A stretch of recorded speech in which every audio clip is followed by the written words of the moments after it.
It's the early hours of the morning, and I'm a little bit restless tonight, so this feels as productive as anything. I've actually just been watching wrestling videos. What's Culture or Cultaholic actually is the channel. They're going down numerous. Yeah, I mean, there's a whole universe.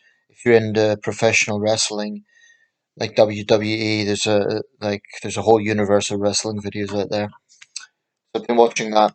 But there's something that's been on my mind, and I think it's worth making a video about in its own right. This is closely tied to my video on online dating, but it expands a little bit beyond that. Yeah. It's one of those videos I don't really know what title I'm going to give it because it could be, covered several areas. But what I'm going to start off with is a concept or a term I've only discovered recently, which is ghosting. Um, If you don't know, basically ghosting is the idea that someone just stops communicating, particularly in an online context, um, and not from any argument, just from who knows, they just stop communicating. In other words, it's this idea, I guess, the term comes from this idea that they're acting like a ghost, like they've disappeared, or they're invisible or something like that. And I've had a little bit of that. Um, Now, in some contexts with the online dating thing, the communication is so minimal to begin with that it's barely an issue. So, for example, earlier today I messaged a woman on eHarmony, and she did reply, or actually she messaged me. I can't remember which order; it doesn't even matter now. But there was a bit of communication there. It was like, I'd said, "Hello, how are you? If you've got time, maybe we could chat a bit more." And she replied saying, "Thank you. Yes, let's do that." Half an hour later, her profile is deleted. I think, what's that all about? Had she violated some sort of community guidelines or something? And I was thinking about this, and I think I know what happened because I was once in a similar situation. A lot of people, excuse me, that's my phone making noises. I'll try and put it on mute. A lot of people on eHarmony don't have the premium service, so they haven't paid for the to access all the information. So maybe they feel awkward. I'm sort of playing the devil's advocate a bit here. Maybe they feel awkward because someone, i.e., me, has messaged them, and they simply can't reply properly. So rather than getting into that commitment of having to pay for the service, they just delete their account. And if that's the case, I do understand it. I was once in a similar position whereby I kind of half heartedly signed up to a dating website, but I didn't pay for it. And I got a few messages, and hand on heart, honestly, I didn't reply to them because replying to them would have meant paying up to the service. So perhaps I'm cutting a little bit of slack for people in that position because, I'm not taking it as a personal slight. It may be that practical situation that they're simply not in a position to pay for the service to reply to messages. So that could be one aspect. However, ghosting is something else. Ghosting is deliberately ignoring people. Now, to me, this is the online equivalent of standing someone up on a date, which is a shitty thing to do, and I think there's no legitimate excuse. The only time I think that's okay is if there's an emergency, like a relative has suddenly died, or you're held up in traffic in public transport, or something is literally unavoidable. And even then, I think you owe it to the person to, explain. I've never been in that situation. I can honestly say I've never stood someone up. But if I was ever in a situation where I had a date with a lady and I was late or I didn't show up and it was for a good reason, because it would be, I know my values, it would be for a good reason, as soon as I could, I would let her know. And I would be very apologetic. I would hope she would take it for what it was. But I wouldn't blame her if she didn't want to have a second date. For me, I would be quite stringent about that if I got stood up. Unless it was a very good reason and I was interested in the person, then I would think carefully about giving them a second chance. Um, if they can't even be bothered to explain the reason, then that to me is a red flag. But I just think ghosting is cowardly. I mean, I think people get into the situation where they kind of justify it to themselves because they think, particularly in a dating context, I'm not interested in this person and I don't want to give them false hope. Well, not wanting to give someone false hope is fair. That is a reasonable position. I don't want to give anyone false hope either. But the least you can do if someone is messaging you, and I'm not talking about being someone who's being creepy or inappropriate or doing it excessively. I'm talking about just normal communication. Um, if you're not interested in them, okay, that's okay. That's your right. But at least have the decency and the politeness to just say that to them. Now, some people might find it hard to vocalize that. Fair enough, but that is still not a reason to just ignore someone. To me, that's just plain rudeness. And I think there's no reason for it. I think it's cowardly and I think it's rude. If you're not interested in someone, you don't have to say, "Oh, I'm not attracted to you." You can say, "Look, thank you for your time, but I don't think we're really compatible." That's simple, it's short, and it's not cruel. It's just to the point, and then they should take that as it is. But just ignoring someone, all you're going to do with that is send out the message that you're a rude person. That's what ghosting does. That you're an inconsiderate person because someone else is giving their time to try and make an effort, and you can't even be bothered to tell that person that you're not interested. It's not about having to put on a false facade, and it's not about having to tell them what they want to hear. If you're not interested, that is totally your right. But you can't, just leave someone in the dark. That is not cool, in my opinion. Um, Although I am now taking the approach when people do that, I'm not going to, waste much more time on them. I've been in that situation a few times. I've also been in a situation where people have been interested in me. I'm talking here about the website, and I haven't felt the same way. I just haven't felt there's a compatibility there. I haven't felt a spark. Maybe I'm not attracted to her, but I appreciate the fact that she has put me into consideration. I appreciate the fact that she has spent time communicating with me, so I will give her the respect of communicating that. I would never just reject someone by ghosting them. I would reject them, hopefully, very sensitively and gently by saying that I wish you all the best, but it just isn't working out. Um, that is really not too much to ask. I think it's the least you could do. I don't understand people. Well, I do actually. I understand why they do it because it's easier to ghost someone than it is to send a message. But that doesn't mean sending a message has to be difficult. You don't need to get into a big essay about why you're rejecting them or why you don't think it's working out. A simple line will suffice. Like, thank you for your time, but I don't think this is working out. That really is totally reasonable. Now, if the other person gets pushy, that's their problem. But ghosting someone is not cool. It's just not. Um, so that's kind of the main point of this video. But on a more broad basis, communication is something I value very, very strongly. That, of course, comes into ghosting. If I'm interested in someone, I will actively pursue it.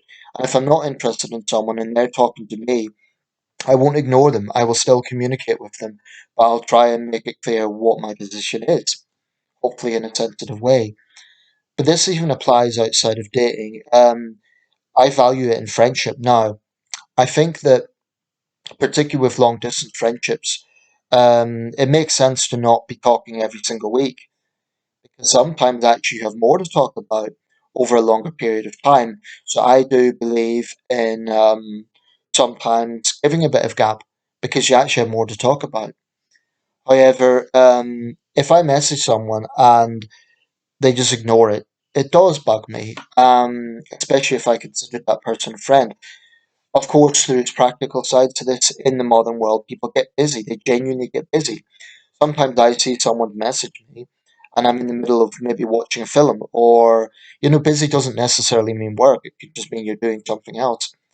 But I make a point of always, always, always replying to messages. It might be the next day, might be 2 days later, but I will always reply unless there's some technical problem. To me, it's just basic good manners. And I don't understand people who can't bring themselves to do that. You wouldn't ignore someone in real life, so why should online be any different? If someone walks past you in the street and says hello and you know that person, you're not going to ignore them, are you? So if they send you a message online, and you've seen it, why would you not respond to that after a while? If you're busy, fine, but I just don't get it. I don't think there is any amount of busyness that justifies just totally ignoring someone all the time. Um, and kind of on a similar principle, it's about, mutual respect. If I apply for a job, and I've been in this situation recently, I can accept being rejected if I'm not best for the job, because I'm not someone to wallow in self pity and victimhood. But what I find hard to accept is, being rejected and then not even being given a reason for that. I mentioned recently the experience I had on the teaching platform italki. Even when they were aware of the fact that I was asking what this was about, they just kept regurgitating the company policy. It's not our company policy to explain every reason. Now, I understand a big company is going to have a lot of applicants. I understand they cannot have the resources to go into huge detail with every single person. But if someone is specifically asking, I don't think it's unreasonable that they send a simple line or two. If someone has spent the time applying, doing what they've been asked to do, I don't think it's unreasonable for that company to say, well, look, sorry, whatever it is, whatever the reason, other applicants were better, or we feel that your material is not quite what we are looking for, whatever it is. Because for one thing, it means that if you are falling short somewhere, you can learn from this mistake and you can improve for next time. Not telling someone where they've went wrong, how can they be expected to improve? I thought you had this ridiculous thing whereby, oh, we're rejecting you, but feel free to try and apply again next month. And I'm thinking, well, what's the point of that if you're not telling me where I went wrong in the first place? And actually, they stated that it might not even be that you've done anything wrong. So I just found their bureaucracy irritating and frankly disrespectful. And I told them so. I made a review. It was a very honest review. I think it was fair criticism.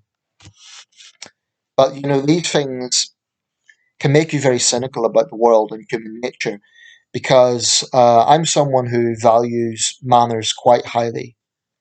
And I guess it is me imposing my standards on others, but if I am, giving people respect, I expect respect in return.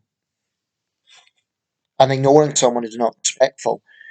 I totally get, people do get busy, and I can't always reply immediately.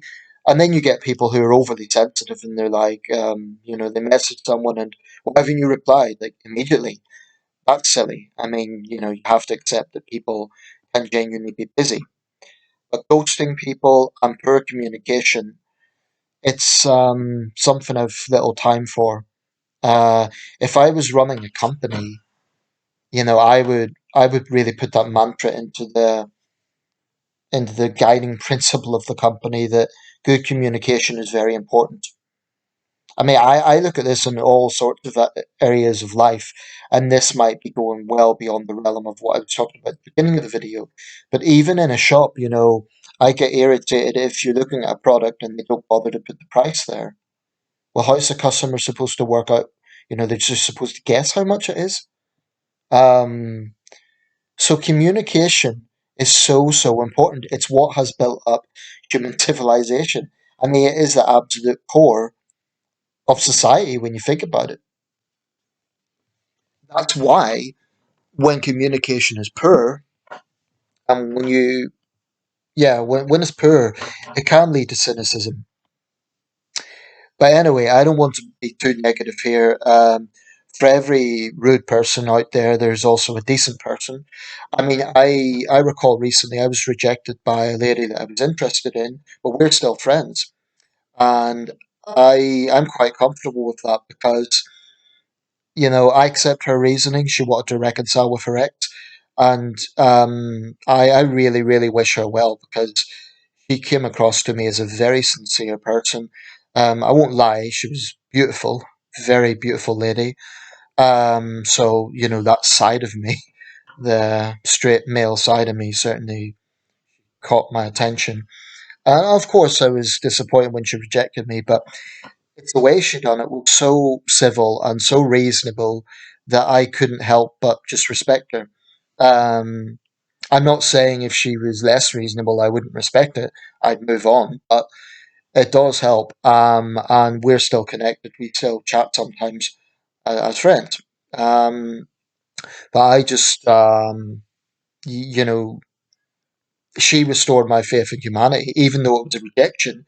The way she done it, and the fact that we've kind of stayed friends, and yeah, it's just I think it's a very good dynamic actually. And I'm not sort of like, although I was obviously disappointed at the rejection, it wasn't like I'm not really depressed about that because we're still connected with a good situation, and I just really wish her the best because she seems like a very sincere and decent human being. Um, yeah. Okay, I'm going to run this up. But that's something to be aware of, incidentally, again, about online dating. It's one of the most common problems. You will get a situation where someone might reply to you, but then they just don't follow up at the dead end. And that is very frustrating. That's almost worse than having no replies at all, which is also irritating. When you're making an effort and someone can't even be bothered to reply. I would put the caveat there might be that practical side that they simply haven't got the premium service. And yeah, that's the reason. But if someone does have a premium service, they can access the information, they can see messages and so on. I think there's absolutely no excuse to just waste someone's time to reply but then not bother following up. I mean, what are you doing on a dating site? Um, it's not a case of you have to accept me, but it sends out a negative message about your personality. It's not cool. And I make a point of replying to anyone who contacts me. Um, just give them a chance, that's all. But it's just my views, people don't have to agree. Let me know your thoughts, particularly if you've had this experience of dating websites. And I'd be particularly interested in hearing from women. A lot of my subscribers are guys, if I'm being honest, probably the majority, which is great. But it might be good to hear female perspectives on this as well. Maybe you have ghosted someone, and maybe you want to offer the other point of view as to maybe why. I mean, I don't think there's any excuse for ghosting. Incidentally, I'll just say this in passing so that I'm not misunderstood. If someone's being creepy or weird, then I can understand ignoring them. But then I would say maybe, although I wouldn't generally advocate it, probably blocking them is justified. Although even that, I wouldn't advocate it if it's a little bit of a cop out as well and a bit cowardly. But yeah, let me know your thoughts.